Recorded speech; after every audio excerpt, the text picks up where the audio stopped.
Welcome to the Create More Value podcast, sponsored by Fortuna Advisors, the boutique shareholder value improvement advisory firm. Create More Value is a series of conversations with senior executives, board members, investors, and other experts that have overcome challenges to create exceptional value for their companies. There are many ways to drive value, so we cover a wide range of topics. I am the host, Greg Milano, founder and CEO of Fortuna Advisors, and I hope you enjoy the conversation as much as I did.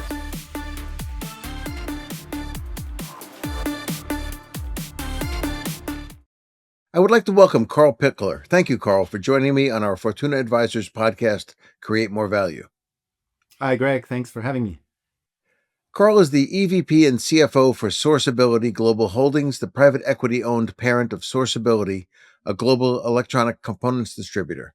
He brings more than 25 years of extensive experience as company builder, senior executive and public company CFO, consultant, investor, and educator. Since 2017, he is involved in numerous private equity-related investments, both as a passive LP and in various active roles as Scaleworks in San Antonio and now at Sourceability. He is the former CFO of Rackspace in San Antonio, Texas. During his 12-year tenure, Rackspace grew from $80 million in revenue to over $2 billion, went public, and was ultimately sold to Apollo Global Asset Management. Karl held multiple leadership roles within the company, both in the U.S. and in Europe, and was the company's CFO from April 2011 to May 2017. Before Rackspace, back when we met, he was a practice leader and consultant for Stern Stewart & Company in New York and in Munich, advising companies on various corporate finance matters and on the implementation of EVA, or economic value added. Karl has dedicated himself to higher education through teaching and curricular development. He was a distinguished professor at Trinity University in San Antonio and a visiting professor at the University of Bern in Switzerland. So, Karl, you recently told me that to be a successful CFO, you have to play two roles, subject matter expert and leader. Please share your evolution on this at Rackspace with our audience. Sure. Well, thanks again for having me. I'm glad to have this conversation and be part of your podcast series here.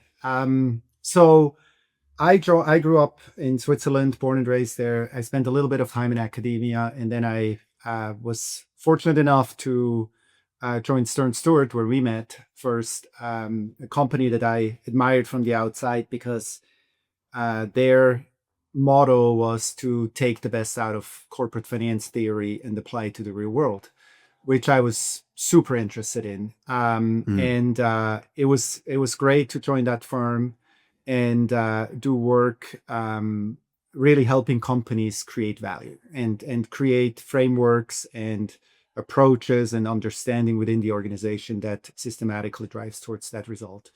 So that was really interesting, and it played right into my finance nerdy personality.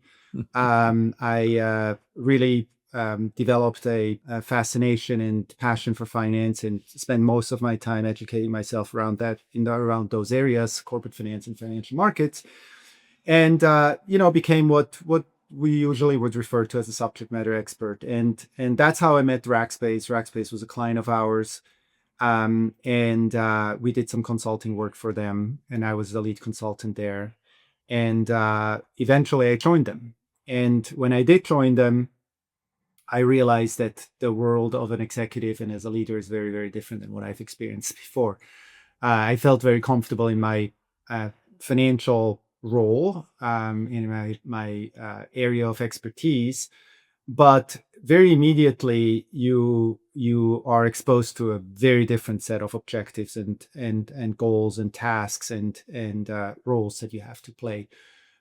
Most notably, you're a people leader, right? Many people that grow in organizations are starting off as individual contributors and become managers. And we know very well that a lot of people have difficulties in that transition. And very similar, if you go from a consulting frame or from a consulting job where you're a subject matter expert, a little bit less involved in the organization, where you do a lot of the work yourself, you manage small teams of highly self-motivated individuals. It's very different if you go into a larger organization. And so not surprisingly, I had those same challenges in that transition, where suddenly you give a recommendation and then your CEO says, okay, let's do it. And it's a humbling experience because before you were giving a recommendation, the company may or may have not implemented it. And then, you go away, you never really see. And in this way, it is just way more on the line. And it's obviously nice to experience the trust that people give in you, but with that trust also comes a lot of responsibility. So that was one thing. And then the second thing was generally the evolution to become a people manager and the leader is like, I joke around. I read 100 finance books. By that time, I never read a single book on leadership. And so there is just a whole world that was missing because you have a different job. You don't do the work yourself anymore. You build teams, you build processes, you evolve them over time as the company's requirements change. And so you have fundamentally a different level of engagement and role in that whole process. You obviously have to delegate. You have to work through people, with people. You have to convince people. It's just a whole set of issues that are very, very different. And so that was definitely a humbling experience. I also think that we had a couple of frameworks that helped me in that transition that were very explicit and pragmatic. I'm happy to talk about those a little bit. I think they have been very useful in my transition and more generally in helping the company really scale and build. Yeah. I would say, or would call out, we had four kind of frameworks that Rackspace kind of utilized over the years. And I think the good thing it was that we didn't jump from framework to framework to framework. We didn't try 15 different personality tests to, figure out how people think. We had, I would say, four really cornerstones of frameworks, body of knowledge, whatever you want to call it, that really helped us manage the company. One was the work of the Net Promoter Score. Fred Reichheld was on our board. He's the gentleman who wrote the book and developed the framework. And NPS, for those of you who don't know, is a one question survey, basically that asks if you would recommend our service to a friend or a colleague. And the power of the question is obviously that it doesn't ask you whether you're happy. It doesn't ask you whether you're satisfied. It asks you whether you would put your recommendation on the line for our service. And that's what makes the question very, very powerful. You then answer on a scale from 1 to 10. You call the 9s and the 10s promoters. You call the 1s to 6s the detractors. The 7 and 8s are the undecideds. You take the promoters minus the detractors, and that gives you the Net Promoter Score. And naturally, by the scale, it goes from plus 100 to minus 100. And it's a very powerful framework that really makes you fundamentally think about how you engage with your customers and how you make them promoters of yours. And that was our metric framework and survey framework around our customer orientation, which in our industry, we were the only ones who really focused on service. Most of our competitors were focused on the hardware and infrastructure elements of our solution. We were almost the only ones who focused on service, and we felt that it was the true differentiator that we had in our business, and we certainly believed that it was the main reason for our financial performance as well, both growth and profitability likewise. So NPS was really a very powerful framework, and it gave everybody the right lens. NPS is used widely. You and I were talking about, the typical experience at the car dealership. You go to the car dealer, you either buy a car or you don't, but you get a call or a text from the sales rep, and he's asking you to favorably answer the survey that you're about to receive, and that's not the way to do it, right? I mean, the idea is really to do the work that truly fundamentally engages and makes you customers promoters, and it's not about managing the survey, right? But there's a fine line between the two, and in our case, it was basically death penalty if you told somebody to, or if you ask somebody to favorably answer the survey. So we never talked about that really. Just as one aside on that, just my own experience. One time I was told if you don't plan to give me a 9 or a 10, please don't fill out Yeah, the survey. So I mean, that's pretty that's direct, pretty right? direct. Exactly. Yeah. And anyway, so all these things obviously always get managed and played in a certain way, right? But we try to really find it. We also had this tagline of fanatical support in all we do, which was kind Mhm. of the behavioral correspondent to NPS. And it became a thing, right? If you're not fanatical, which was a little bit crazy, it's like crazy good in a way. But if you were not fanatical towards your customer, for sure, but also if you're not fanatical internally towards your internal customer and colleagues, that was a big, that was a big hammer. And Mhm. everybody was expected and required to be really, really fanatical, right? That was kind of the Mhm. thing. And it created a tremendous culture boost and culture unification around that idea that you're really truly engaged in helping whoever your constituents are, right? Whether it's your customers, whether it's your colleagues, whether it's internal customers or external customers, it doesn't really matter. So that was a big Mhm. framework element that I think was hugely instrumental in aligning people and giving them truly a mission. I feel that Mhm. today, not having a mission that goes beyond making money is really a problem. I mean, people have options and they don't just work for jobs if they have choices, and they want to do something that's meaningful, and having a mission and then Mhm. having explicit pieces that allow you to tie that mission to behaviors, etc., is super useful. So that was one element. Another one that I found super useful was Strength Finder. Strength Finder is a framework that developed by the Gallup organization. They basically have identified over the years 34 what they call themes or strengths, which is really behavioral descriptors of how you think and how you behave and how you work. Mhm. And what the test does, it ranks those 34 and identifies your top five. And the whole basic Mhm. idea is that you capitalize on your strengths rather than you focus on your weaknesses or fixing your weaknesses. And that was similar to NPS being your customer orientation. Strength Finder was our employee orientation. And it was a tool both for people to get to know themselves, for you and me to get to know each other when we work together, for leaders to build their teams in a most effective way, in complementary ways. But it was also, in a way, a celebration of the individuality of the person, right? Because everybody was different. You have 35 strengths, 34 strengths. I think when we had our max of 6,000 employees, we had one couple or one pair of people that had the same top five. So it is just amazing how many permutations you can get with 34 strengths, and you rarely find the same. And then we've also done a lot of work on understanding those strengths and working with them and finding the blind spots in your strengths and making sure you're not over rotating and you're overemphasizing them, but use them to the best of your abilities and to the benefit of the organization. That was super useful. Q12 is another Gallup tool that was around an engagement survey. It's 12 questions. I invite everyone that is interested in this topic to look at the 12 questions. And I think that was the biggest help, the biggest, very explicit, pragmatic help in me figuring out what I need to do to become an effective leader and manager. Those 12 questions are very explicit. They ask things like, I know what's expected of me at work, right?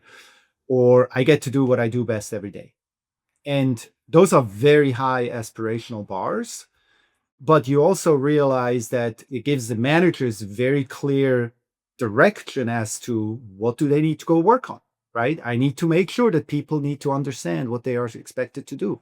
I need to make sure that they get to do what they actually enjoy and doing and what they're good at. And if you take those questions at heart and you really look at, like, okay, how am I going to develop my performance objectives, my performance reviews? How do I do my review cycles? How do I allocate work? How do I combine the teams?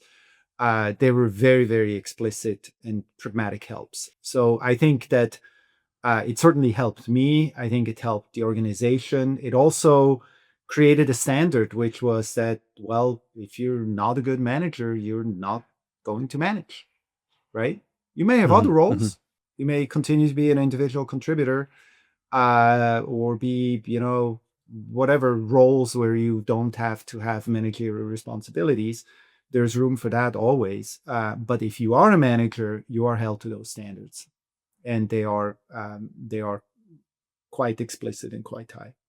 The economic framework, and that's how I got to the company, was EVA, economic value added. I'm sure we're going to talk more about that a little bit here in a minute.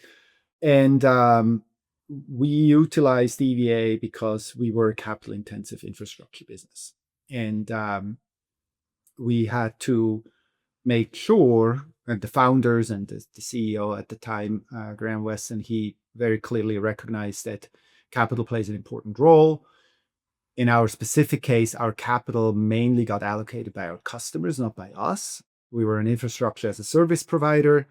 And so customers wanted this in that location, and we had to go buy it and deploy it. And so we had to make sure that we properly factor in the utilization and the use of capital, the cost of capital, the utilization of capital into our framework. And that's what EVA was for.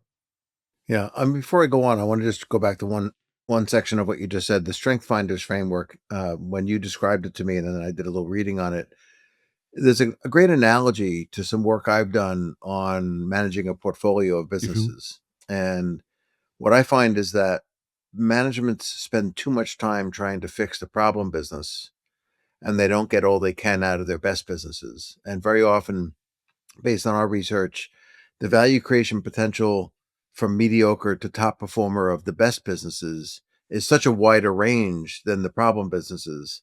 They just feel like they have to fix things that are wrong, so they'll give up $100 million of value to save $10 million of value. That kind of Right. a trade off. And the Strength Finders is kind of the same thing. It doesn't say find what you're worst at and improve Mm-hmm. it. It's like finding your strengths and really making sure you're the best you can possibly be in those areas. Those are the things that really distinguish you from everybody else. So it's not a perfect analogy, but I thought that was kind of a cool analogy. Yeah. You mentioned corporate finance a few times. So you started as an NPV guy, and believing that NPV was kind of the core of everything. And I mean, we both, of course, believe in the principles of Yeah. NPV. I'm not, in any way suggesting we don't, but now you're not so sure how the NPV calculations, how useful they are. What are the problems with NPV, and what do you look at instead? Yeah. So again, before Stern Stewart, spent a couple of years in academia. Obviously, DCF framework is kind of the thing that everybody teaches there.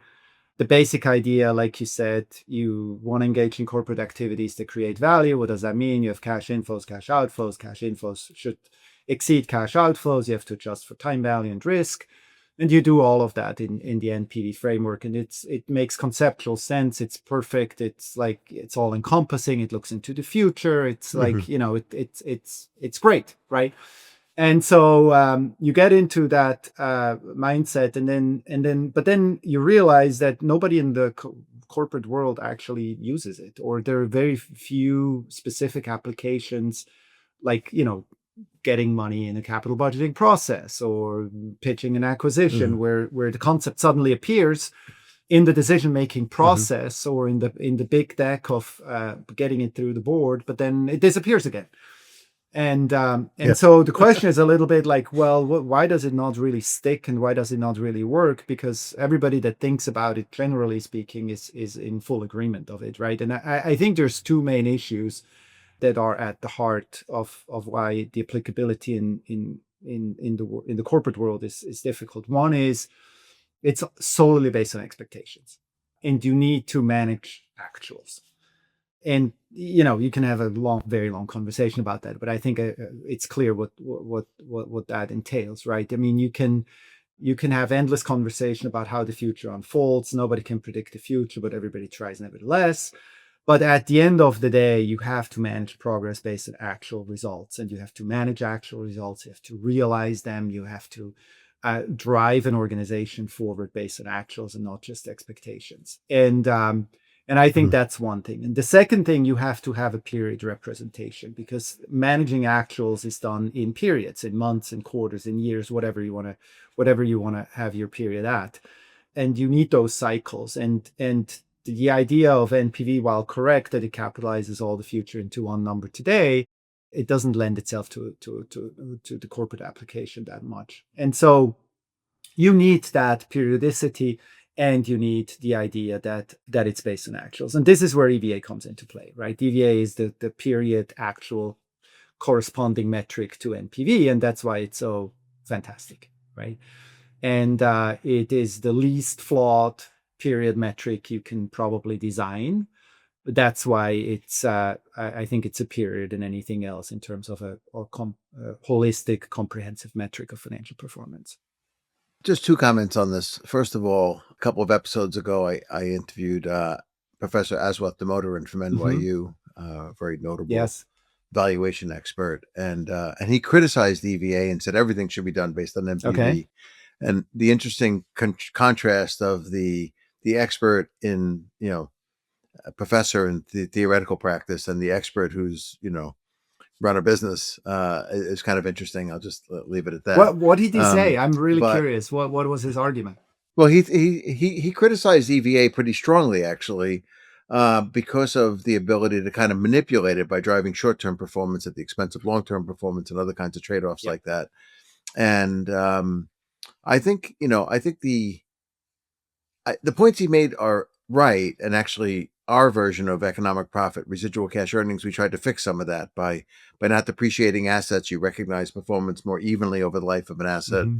rather than very low when it starts and higher as it depreciates Mm-hmm. away, and so forth. But even with our measure, there's the ability for somebody to do things that sacrifices the future to produce the next couple of years of our residual cash earnings measure. And you have to, some of it has to be, you have to be a good manager, Yes. and you have to think about, even in cases where you don't calculate net present value, you have to be thinking about, I don't want to give up a lot of tomorrow for a little bit today. Those kinds of trade-offs, even when they're not done mathematically, you're still doing them in your head. You're not myopically just trying to drive current performance. But I mean, to your point, I don't know how you run a business if all you ever looked at was NPV, if you didn't track current performance.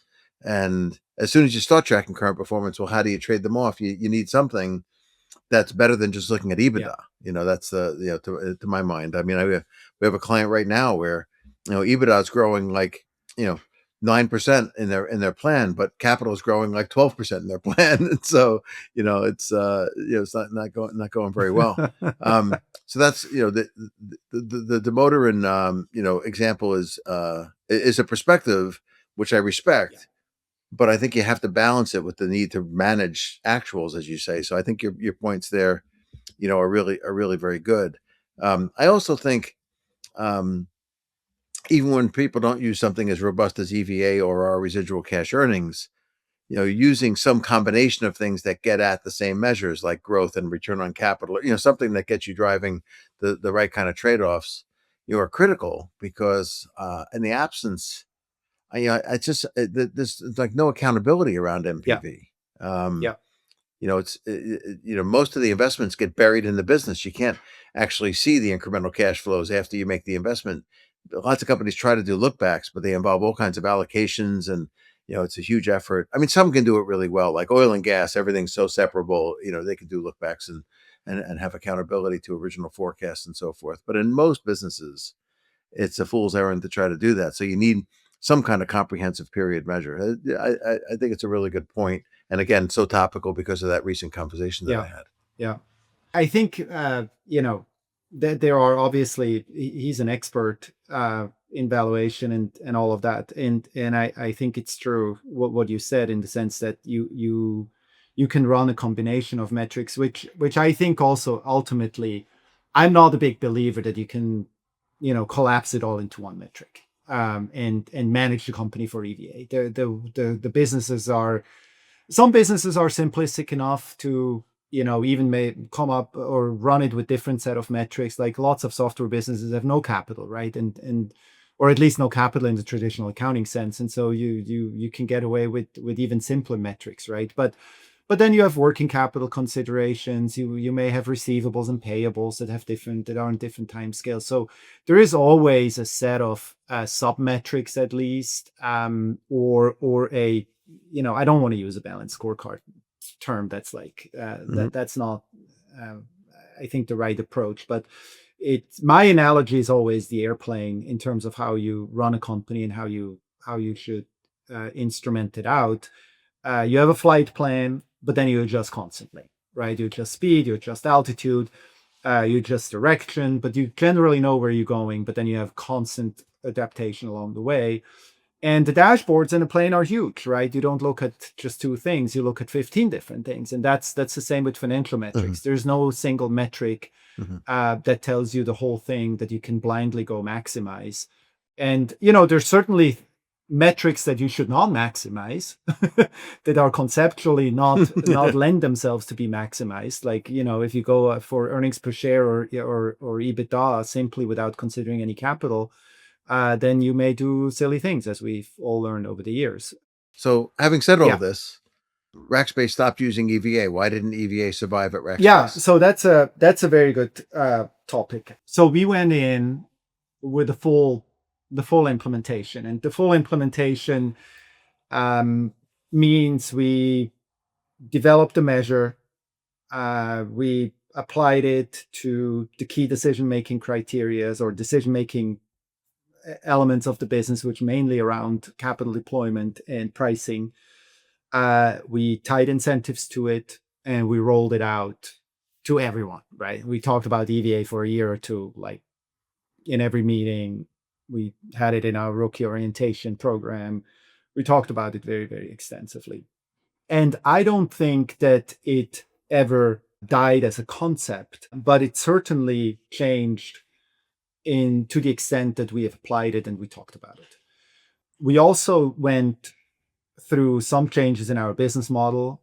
We started the company off as building the initial, I would say, 5-6 years of the company was built on distressed data center assets.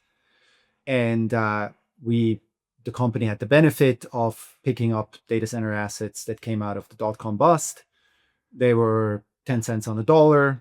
Infrastructure was basically almost free, right? And so we were able to, which by the way is kind of an EVA-based recognition, right? I mean, it's there again, right? So we were able to build an infrastructure business without paying a lot for infrastructure. That's an economic benefit, right? And so that's cool. I never knew that was the origin. That's very cool. Cool. And so that's how it started, and that's how the company was originally extremely capital efficient, even though it was a capital intensive business. And then in the 6, 7, 8 time frame, other specialized REITs basically started to pick up those distressed assets. And then, of course, then the pricing adjusted and they were not distressed anymore. And then at that point, we were basically confronted with, do we build our own data centers? Do we do specialized build-to-suits? And then you basically pay cost, right? You pay cost plus a markup, and the distress game is over. And so that changed fundamentally our profile. Now, can you adjust for that? Could you manage through that? Sure, you can. But I think what also happened is that as our business grew bigger and bigger, we started to compartmentalize the decisions more and more. And so instead of talking about holistically a set of trade-offs, we managed growth fairly isolated, in an isolated way. We basically said, look, sales, you're going to go maximize sales. And we make sure that all the deals that you do are marginally contributing, right? And we have a pricing desk that allows us to ensure that all the sales are contributing. And so we don't have to really think about all these different elements at all times. We also, when you do unit costing and you apply, infrastructure costs assuming full utilization, so then you can actually separate the issue of utilization or fleet management from pricing, right? You don't want to hurt the marginal customer by being the first one going into a new data center. You want to make sure that each of Hmm. them has an equivalent load relative to the infrastructure that they consume, right? Regardless of utilization. But then that allows you to separate utilization again from pricing, from sales. And so that's really what happened, which is that you go into a more refined approach of managing various metrics in a decentralized manner. And still, the CFO, the CEO, the leadership team still has to obviously think about this thing holistically. But we stopped talking about it. We stopped tying incentives to it as well. And I think one of the reasons for that was that as you become a when we went public in 2008, there's lots of governance pressure to go towards the middle, right? And to standardize. And compensation consultants come in, and the board is full of independents, and compensation committee is full of independents, and they don't want to they don't want to go against the grain, right? And so you end up Hmm. paying, and the executives come in. You're now a publicly traded company. You compete for talent across the whole world, basically, and people want to get paid, right? They want to get paid like their peers are Hmm. going to get paid, and so you end up doing what everybody else is doing. And good, bad, or indifferent, that's just a huge amount of pressure that comes on the organization that is very hard to push against. And then the last thing I would say is that's an interesting one, actually. I think about that a lot. We've had lots of conversations around, do you educate the staff? Do you educate the company on all these things and decentralize decision making?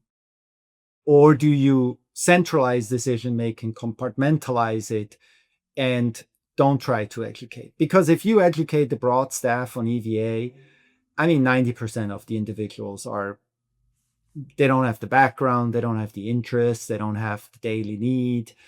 It's very hard to really get the whole staff on board on something as fairly complex as a Hmm. comprehensive financial metric like EVA is, or DCF for that matter. Just explaining the difference between profits and cash flows is not trivial, right? And Hmm. so we went through exactly that. We had broad education, broad involvement, broad evangelization, and very decentralized decision making. And then as we grow, as I mentioned before, we started to compartmentalize and talk less and less about the overall outcome. And I think that's just a matter of scale, practicality, ability to reach people where they are, how they think, and all of that. But Hmm. I think that's what mattered. What the company does today, I don't really know. I'm not really that connected anymore. They're still around. They're public again, but I don't really know what they use today. It's interesting because I think some of what I would uh, read into what you just said is that you had a business model that really fit compartmentalization, right? You had these big data centers, and you had many different people selling the use of that data center. If I contrast that with, for example, like a business, let's say you're in the plumbing Hmm. business, and you've got a bunch of regional locations, and each of those locations has, they have workers, they have revenue, they have assets, they have costs. They, have, it's like a little mini business. And if you had, 500 of those mini businesses, mini plumbing businesses around the country, each one of those being an EVA center, being managed to grow EVA, they do interact with all the different decisions. The trade offs become Yeah. very real. But now you've got people that are managing a data center. You got somebody that's selling. You got somebody that's doing marketing. You get somebody that's doing quality control. You get all the different functions. When you've got that kind of a business, um, decentralizing authority and accountability is harder because it's hard for people to see a complete sort of EVA trade off. So I think that's a good point. I think that the type of business that you were didn't lend itself as well to that decentralized accountability that I have seen work in other types of businesses where you've got little tiny small complete Yeah. businesses where they see all the trade-offs. So I also think some of uh, the going from the the dot-com bubble assets are nearly free model to the assets a more expensive model, I think that problem lends itself very well to our modified version of EVA.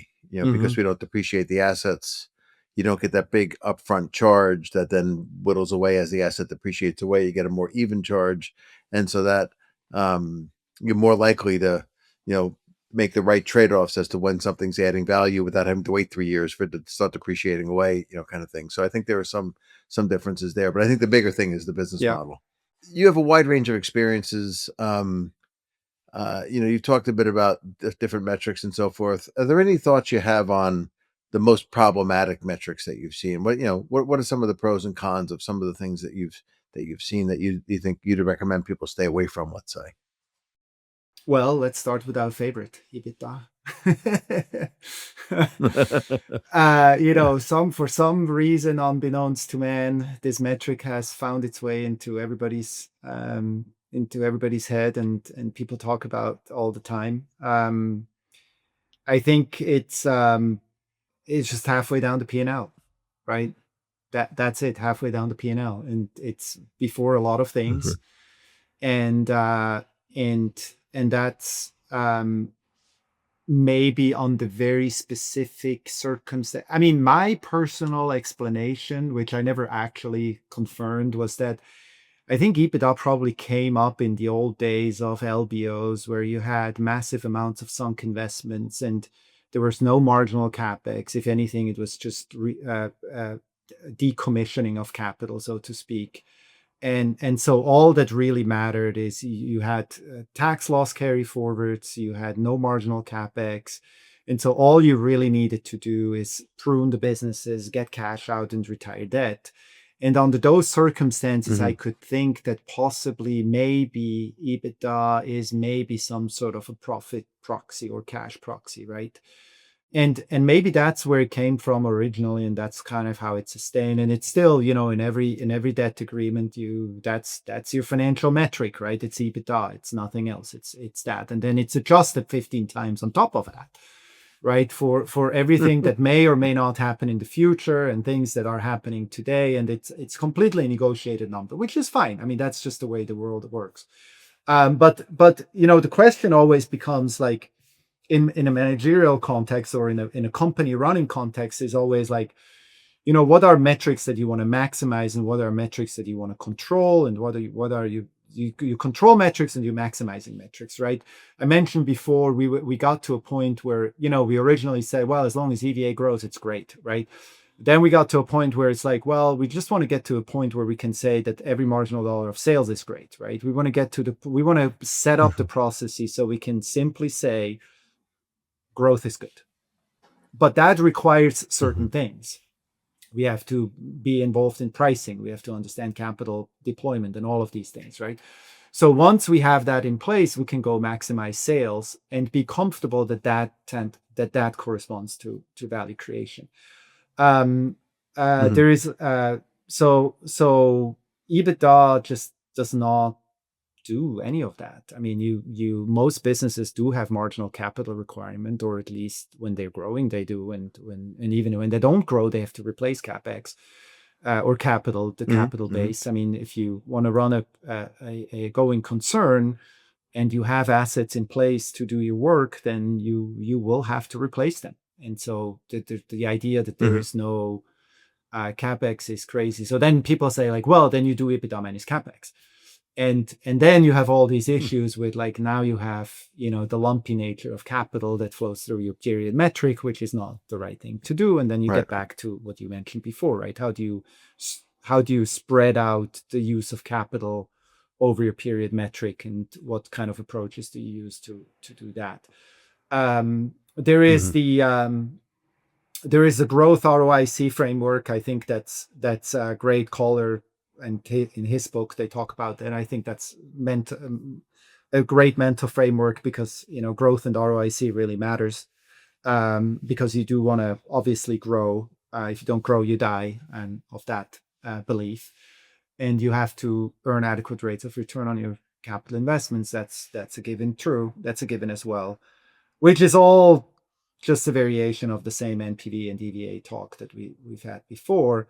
The problem with Mhm. ROIC is that The good thing, it neutralizes size. The bad thing is it neutralizes size. So 10% on $1 million business opportunity is not the same as 10% on $1 billion business opportunity. And so that's one problem. And the other problem is that it sets the wrong hurdle rate. If you maximize ROIC, then your hurdle rate becomes you increase ROIC if your returns are higher than your current rate, not your cost of capital. So it has the wrong hurdle rate.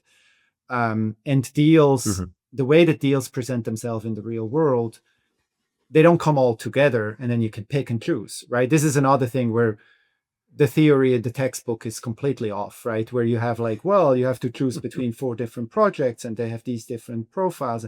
That's not how the world works. Everything comes in sequentially.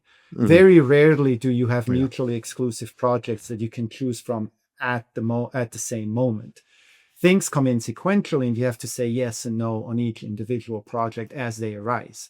Or you have to make decisions along each project. Where can you price it? Do you have to walk away from it? Can you, whatever. And so you have to have a decision criteria that's true and clear on every project sequentially, not on the group of projects, right? Which then again goes back to you need to factor in the volume of the business opportunity as well. And so that's why a dollar number is inherently more useful. But then again, there are obviously applications where you want to neutralize for size and where returns are perfectly fine. So there's just a lot of nuances when you get into that. There's not simply one thing that's better or worse than others. It's just there's lots of different things that you can look at and should look at. If that makes sense. Yeah, that's all really, I agree with everything you said, but I just want to make one point about something you said there, which I think is, it took me a long time to observe this over the years. Lots of companies have a higher reinvestment rate in terms of the amount of their EBITDA that they're investing back into the business in their low return businesses than they do in their high return businesses. And, for those of us nerds who do this kind of math for a living, it doesn't make any sense. You want to invest more in your high return business, assuming you have some opportunities. But more often than not, the reinvestment rates are higher in the lower return business. And this focus on improving return on capital is actually the culprit. I had a client years ago that had a 40% return business, and we said, you should grow that business. And corporate said, we keep telling them to grow, but they don't have any good investments. And they kept growing 2 other business units that were earning like 8 and 12 or whatever they were.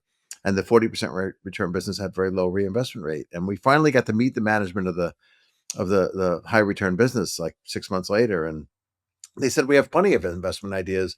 We just don't have that many that beat 40%. And then that's when I realized if they invested 35%, they're going to bring down the average. They're going to get paid less money. So they're turning down 35s while the 8% return business is approving 15s. It doesn't make any sense. But that's how you wind up with a higher reinvestment rate where you effectively have put a lower hurdle in. And that company that I'm describing was a company worth over $20 billion. And this was the mistake they were making in their strategic planning. With very sophisticated to people. The investments the wrong way. Right? Very sophisticated. Exactly. But it's a problem I've seen over and over again over the years. It's a really big practical problem you talked about there. It's one of the biggest drivers of bad capital allocation. Which, by the way, is another reason why none of this, what you just said, which is absolutely 100% relevant in daily decision making in every company, none of this comes even up when you talk about NPV, right? The whole idea of the hurdle rate. I mean, the hurdle rate is your discount rate. Obviously, it's there somehow, right? But it's not how people think. It's not how you have these comparisons of projects, and you have returns, and you have earnings, and nobody thinks like in cash inflows and outflows. Yeah.